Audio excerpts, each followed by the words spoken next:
बिजली कहाँ गिरी? तोरे दादा के करेजा पे गिरी दो गला, तू नाही। तोरे घर में माई बहन नहीं बलिका रे, मारत चप्पल निकाल के मुंह घूम जाई दो गला कहीं के। नहीं दहेज में मांगेली फॉर्चूनर, सबों के हुनर में रारू दिया सूनर, एडवांस में नारियल। यूट्यूब पे लगाने के लिए आगे आपका छोटा भाई बागी। तो यार वीडियो का रिएक्शन बहुत ही धांसू आया है, और ये भी वीडियो ये अपने होम टाउन का ही वीडियो है, बट यार पब्लिक का रिएक्शन बहुत ही धांसू आया है, बहुत ही लाजवाब। कहाँ जाने मन, ये बिजली कहाँ गिरी? तो अन्ही लोग के दादा के करेजा पे गिरी दो गला, तू नाही। तो घर में माई बहन नहीं बली करे, जाके छड़ सोने बाड़ी, लेकिन तू चला ना, चला तनी पिछोरवा, चला तनी पिछोरवा। तो भैया पब्लिक का रिएक्शन, पब्लिक का जो रिएक्शन है ना भाई, बहुत ही धांसू आया है, बहुत ही लाजवाब आया है। तो आप लोग जाओ वीडियो देखो, और यार भाई ऐसे ही प्यार बनाए रहना। कुछ कहना चाहोगे?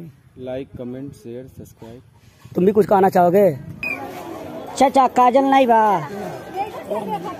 असुरमा हाई कितना का पत्ता बा? अच्छा 10 रुपया का। हेलो, बिजली कहाँ गिरी? तोरे दादा के करेजा पे गिरी दो गला, तू नाही। तोरे घरवा तोर माई बहन नहीं बलिका रे, ओके जाके छेड़ते दो गला कहीं का चप्पल निकाल के मारा मुंह घूम जाई। अरे मार लो, लेकिन चलो चल बे चल।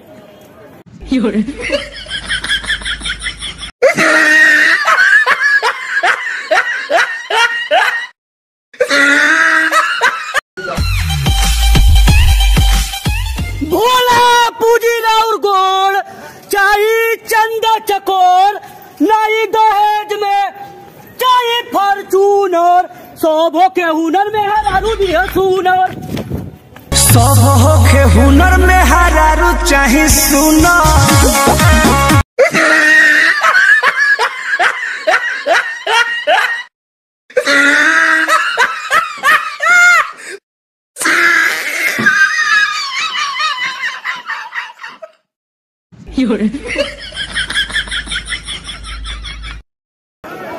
भोला पूजी राउर गोड़ चाहिए चंदा चकोर, नहीं दहेज में मांगेली फॉर्चूनर, सबों के हुनर में हरारू दिया सूनर, सबों के हुनर में हरारू चाहिए सूनर, एडवांस में नारियल।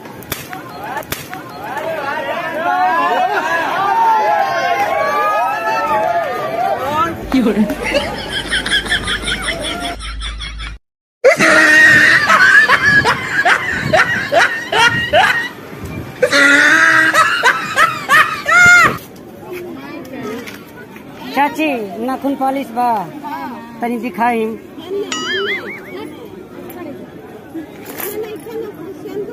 हाँ कितना का बा?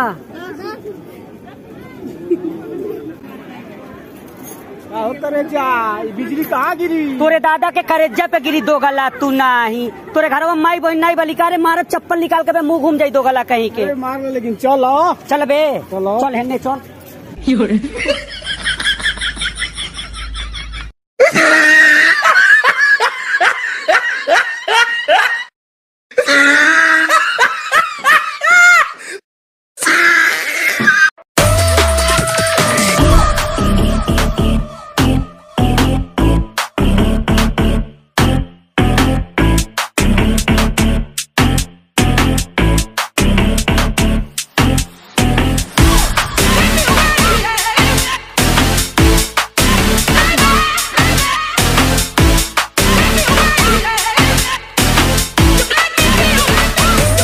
भाई ये सब दादा के करेजा पे बिजली गिरवाएंगे, हम अकेले तो गिरा नहीं पाएंगे। तो दबा के आप लोग वीडियो को शेयर करो, फैला दो अपने दोस्तों में। फिर मिलते हैं नेक्स्ट वीडियो में। जय हिंद, जय भारत।